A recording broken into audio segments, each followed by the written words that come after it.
आपको कक्षा 12 फिजिक्स प्रत्यावर्ती धारा चैप्टर का ये प्रश्न नंबर 8वां समझाएंगे। ठीक है, इसके पीछे के जितने प्रश्न हैं वो हमने आपको समझा दिए हैं। अब प्रश्न नंबर ये 8वां जो आपको दिखाई दे रहा है इसकी बारी है। ठीक है, क्या लिखा है? एक प्रत्यावर्ती धारा स्रोत के वोल्टेज व धारा के समीकरण आपको दिया गया।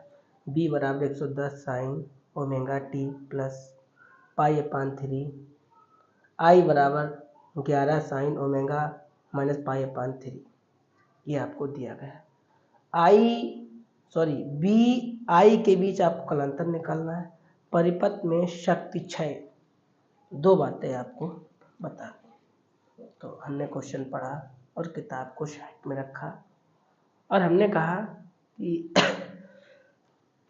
हमें क्या क्या दिया गया है और क्या क्या हमसे पूछा गया है। तो दो बातें हमसे पूछी गई हैं और दो बातें हमसे, दो समीकरण हमें दिए गए हैं।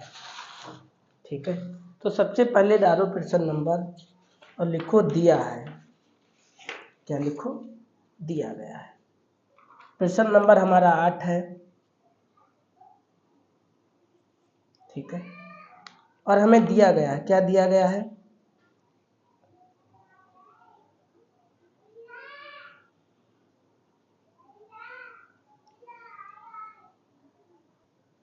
दिया गया है B बराबर 200 साइन, 1 मिनट, 200 नहीं, 8वां सवाल, 7वां लिख बैठे, 100 लिखा है भाई, 100। ठीक है, वो 7वां सवाल है। Sine omega t plus pi. दूसरे में लिखा है I बराबर 11 sine omega t minus pi. ठीक है, ये आपसे दो समीकरण आपको दे रखे हैं। नंबर 1 पे आपके पूछा VI के बीच कलांतर बताइए। अच्छा, तो क्या सूत्र होता है?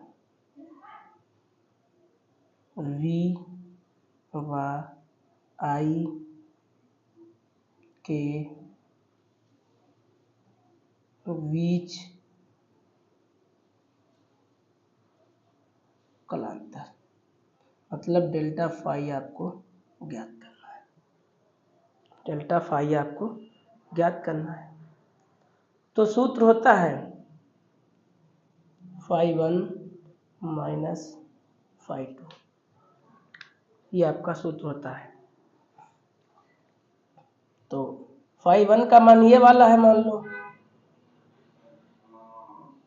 φ1 का मान ये वाला हो गया और φ2 का मान ये वाला हो गया, और ये माइनस लगा है तो माइनस लगा लिया हमने।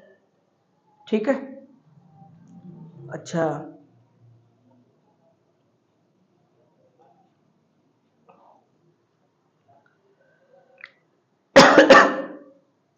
पाई/3 ऐसे लिख लिया, ये माइनस प्लस हो जाएगा, जब हर समान होते हैं तब ऊपर वालों को ऐसे लिख लिया जाता है।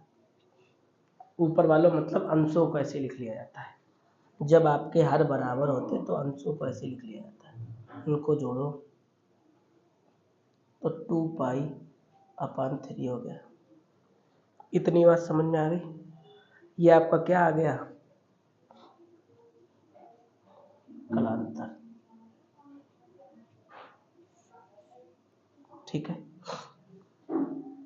अच्छा, अब आपसे कहा गया है 2 नंबर पे कि परिपथ में शक्ति क्षय बताइए। तो कैसे निकालोगे? तो लिखो भाई,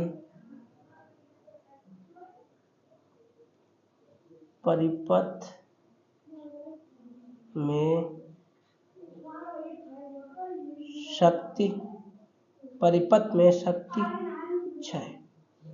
इसका सूत्र होता है P बराबर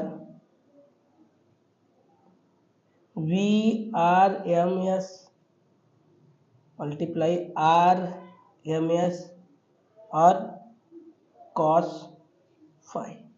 चाहे तो P बराबर लिख लो, चाहे इसके ऊपर ऐसे वार लगा लो, ठीक है। दोनों तरह से आप लिख सकते हैं, ठीक है। देखो लिखा भी दिखा सकते हैं। सूत्र होता है आपका, ये लिखा है, ये सवाल मेरे सामने लिखा है देखो परिपथ में सकते, चाहे P बराबर लिख लो, ये दूसरा सूत्र है। P बराबर लिख लो, चाहे P वार बराबर लिख लो, कैसे भी लिख लो आप, ठीक है। अच्छा, अब इसका सूत्र क्या होता है भाई? VRMS का तो मान दिया कि नहीं गया हमें। इसका सूत्र होता है B0 अपान 2 होता है नहीं होता है। इसका सूत्र क्या होता है? I0 अपान 2 होता है, और cos फाई तो cos फाई, ठीक है। इतना समझ गए? अच्छा, V0 की वैल्यू कितनी है? V0 की वैल्यू कितनी है? V0 की वैल्यू 110 है भाई, यहाँ पे 100 नहीं लिखा है। V0 की वैल्यू 110 है, ठीक है। तो ये लिखो V0 की वैल्यू √2/, ठीक है। अच्छा, अब I0 की वैल्यू क्या है? तो लिखिए I0 की वैल्यू, ये I0 की वैल्यू 11/2 cos फाई कितना लिखना है आपको? π/3। बोलो कोई दिक्कत? इतने में कोई दिक्कत हो तो बोलो, इतने में कोई दिक्कत हो तो बोलो। इसका सूत्र लिखा, इसका लिखा, cos फाई तो cos फाई। V0 की वैल्यू, ये वाली V0 की वैल्यू है, ये वाली I0 की वैल्यू है, तो दोनों की वैल्यू रख दी, ठीक है। और cos फाई का मान आप पहले ही निकाल चुके हैं, ठीक है। अच्छा, आप 11 गुणा करेंगे 121 आएगा, और 0 लगा दो, 0 लगा दो, ठीक है भाई। 11 मान लो 0 नहीं लिखा है, तो 11 गुणा करो 121 आएगा। अब 0 लगा दो, √2 गुणा होगा, क्या आएगा? 2 cos फाई। इसे आप क्या लिख सकते हो? 2 तो 2, पाई को क्या लिख सकते हो? 180/3, ये लिख सकते हो ना? लिख सकते हो नहीं लिख सकते हो? अच्छा, तो अब इसे तो भाग दे दो, इसका तो हम भाग दे दें, चाहे तो रुक जाओ, दे दो। अच्छा, भाग